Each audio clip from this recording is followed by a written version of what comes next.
all, this is Entom. Apologies for the slight delay in this recap video going up, but I was offline for like a week or so recently, so I'm pretty much playing the catch-up game at the moment. In fact, let's play that very game right now. Here's what you may have missed from HellfireComms in March. First up, Super Mario Galaxy. The playthrough reached its conclusion in March, so there's not really much else to say here, except that it was a blast to record. Big thanks to the Brain Scratch Comms crew, and I'm looking forward to recording again with the guys later in the year. Moving on. Plenty of stuff happened during March's run of the Omega Ruby playthrough. In typical recap fashion, let's take a look.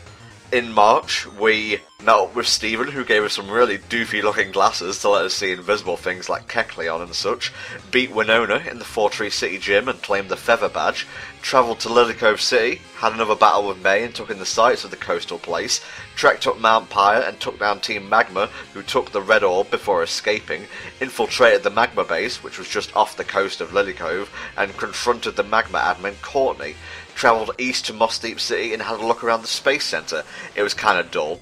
Took down the duo of Tate and Liza in the Moss Deep City gym and picked up the Mind Badge. Witnessed a major quake, met up with Steven and learned how dire things actually were. Picked up the HM for Dive and travelled to the Seafloor Cavern in Route 128 to confront Team Magma. Came face to face with the legendary Pokemon Groudon and battled Maxie, who seemed to find the whole thing hilarious for some reason. Witnessed Groudon escape and usher forth a near apocalypse. You know, the usual. Travelled to Sutopolis, met up with Gym Leader Wallace and finally confronted Groudon using the powers of the Magma Suit. Battled the true primal form of Groudon and captured it, restoring peace to Hoenn. And finally in March we witnessed a very calming, tender scene where Maxie realised just how much of a colossal fuck-up he was. And that brings us up to speed for Pokemon Omega Ruby in the month of March. Moving on.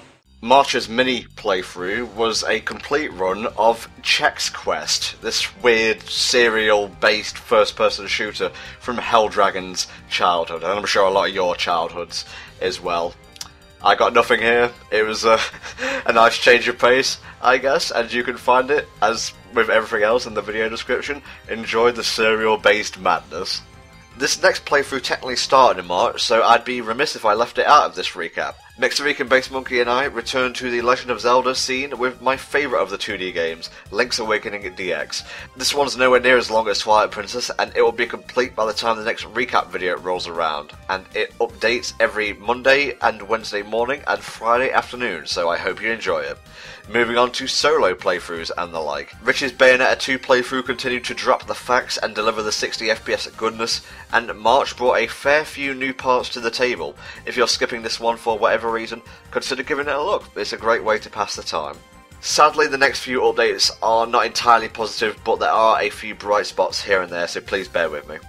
In regards to Mexie's Final Fantasy 1 playthrough, we finally came to a decision on it, and that decision is we're going to cancel it and pretty much reboot it in June as a regular playthrough. I'll be joining Mexie for that one, and you can expect it to feature all the trivia and such that the original run had. Thank you for being patient.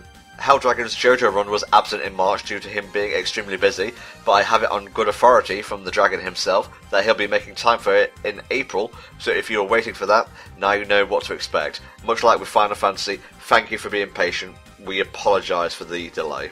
Community stuff like Mario Kart or Smash suffered in March due to a number of reasons, but I'm not entirely comfortable with running either again until the tournament mode for Smash drops and we can organise stuff more efficiently. The rooms for Mario Karts 7 and 8 will remain open so anyone can race, and Helldragon will fight people in Smash whenever he gets a spare moment, but for the time being, these events are on hiatus. We apologise and will update you again as soon as the situation changes. Finally, we uploaded a few new audio commentaries. The Pokemon movie Zoroark, Master of Illusion, got the HFC treatment, and we also covered the 2 current dubs for the Mega Evolution specials of the anime. We're hoping to do more of these over the coming months, so stay tuned. And that's basically it for March. A lot happened and also didn't happen, but from April onwards things will pick up again, and we've some fun stuff in the pipeline for you guys. Thanks for sticking with HFC in 2015 so far, and I'll speak to you again in April. Have a good one.